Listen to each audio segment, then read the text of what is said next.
When does this war on terror end? In 2003, we invaded Iraq. In 2001, we invaded Afghanistan. Now imagine you have a family member in these conflict areas. Now put yourself in the position of a mother, a father, a son, or a daughter, and you hear a knock on the door, and on the other side of that door is a chaplain in full military gear. He's not there to tell you anything but that your son or your family member is no longer amongst us. This is a sad reality of thousands of soldiers who have gone to Afghanistan or Iraq or any other conflict area that we have deployed our soldiers to. Hi, my name is Pedro Urbano, and I was sent to be part of the Iraqi invasion in 2003. For over 45 days and 45 nights, we fought. We pushed through, uncommunicated with our loved ones. My mother was hospitalized. She thought the worst. She had a nervous breakdown, and they had her put in the hospital for a few days. In her mind, she believed that I was dead and that nobody was wanting to tell her the truth. Luckily for her, I was able to make that call that said, "Hey, mother, I'm alive." Unfortunately, for people like my friend Stefan Garcia, he was not able to make that call.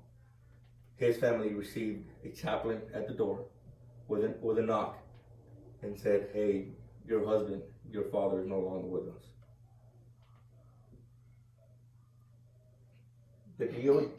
The DOD estimates that about over 150,000 soldiers have enlisted into the U.S. Armed Forces in fiscal year 2018. Over 60,000 in the Marine Army, 30,000 in the Marines, 30,000 in the Air Force, and over 30,000 in the Navy. These soldiers at the age of 18, 19, and some as young as age of 17 decided to join the military to fight for their country, not knowing when they'll be deployed, because they are going to get deployed.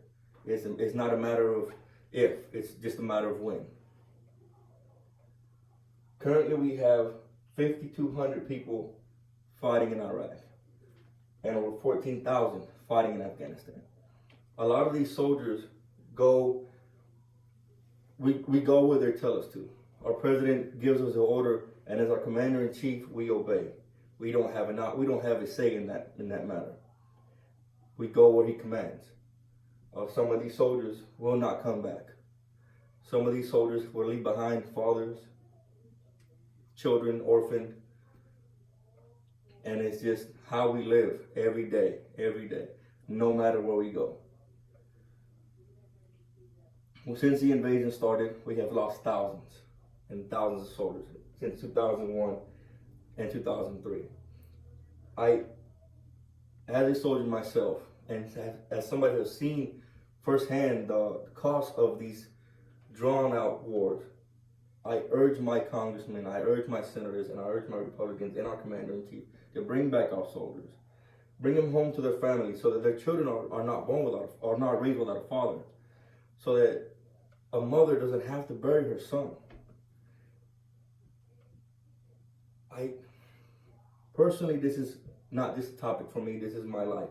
I have been deployed, I have seen my friends die, and I have seen how their children and their mothers cry and their wives cry.